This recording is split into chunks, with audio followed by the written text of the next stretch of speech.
Sir, ಪೌರ ಕಾರ್ಮಿಕರು, ನೇರ ವೇತನ ಪೌರ ಕಾರ್ಮಿಕರು, ಚಾಲಕರ ಶುಚಿಗಾರ ಸಂಘಟನೆಗಳ ಒಕ್ಕೂಟದ ಪ್ರಧಾನ ಕಾರ್ಯದರ್ಶಿ ತ್ಯಾಗರಾಜ್ ಮಾತಾಡ್ತಾ ಇರೋದು.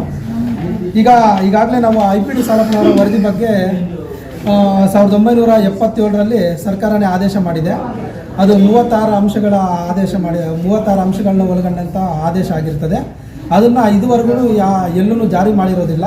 ಆ 36 ಅಂಶಗಳನ್ನು ಮುಂದಿಟ್ಕೊಂಡು ನಾವು ಈಗ ವಿಚಾರ ಸಂಕಿರಣ ನಡೆಸ್ತಾ ಇದ್ದೀರಿ. ಅದರಲ್ಲಿ ಮುಖ್ಯವಾಗಿ ಬಂದ್ಬಿಟ್ಟು ಕ್ರಮ ಸಂಖ್ಯೆ 5ರಲ್ಲಿ ಯಾವುದೇ ಒಬ್ಬ ಸ್ವಚ್ಛತಾ ಕಾರ್ಯಗಳಲ್ಲಿ ತೊಡಗಿರುವಂಥ ಯಾವುದೇ ಒಬ್ಬ ಕಾರ್ಮಿಕನು 1 ವರ್ಷಕ್ಕಿಂತ ಅಧಿಕವಾಗಿ ಕಾರ್ಯನಿರ್ವಹಿಸಿದರೆ ಅವ್ರನ್ನ ಕಾಯಂ ಮಾಡಬೇಕಂತಿದೆ.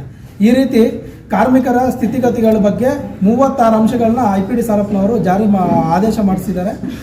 ಆಗ ಇದ್ದಂಥ ದೇವರಾಜ್ ಅರಸು ಅವರು ಆದೇಶ ಮಾಡಿದ್ದಾರೆ. ಆದರೆ ಇದನ್ನು ಇಲ್ಲಿವರೆಗೂ ಸುಮಾರು 49 ವರ್ಷ ಆಗಿದೆ, ಯಾರೂ ಇಂಪ್ಲಿಮೆಂಟ್ ಮಾಡಿಲ್ಲ.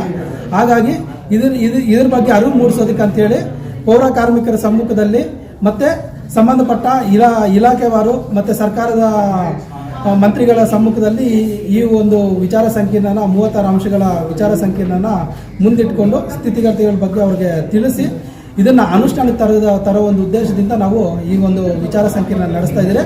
14ನೇ ತಾರೀಕು ಬೆಳಗ್ಗೆ 11 ಗಂಟೆಗೆ ಗಾಂಧಿ ಭವನದಲ್ಲಿ ದಯವಿಟ್ಟು ತಾವೆಲ್ಲ ಬಂಧು ಮಿತ್ರರು, ಮೀಡಿಯಾ ಬಂಧು ಮಿತ್ರರು ಹಾಗೂ ಪೌರ ಕಾರ್ಮಿಕರು ಮತ್ತು ಪೌರ ಕಾರ್ಮಿಕ ಸಂಘಟನೆಗಳ ಮುಖಂಡರುಗಳು ಎಲ್ಲರೂ ಆಗಮಿಸಿ ಇದನ್ನು ಯಶಸ್ವಿಗೊಳಿಸಬೇಕಂತ ತಮ್ಮ ಮೂಲಕ ತಿಳಿಸ್ತಾ ಇದ್ದೀವಿ.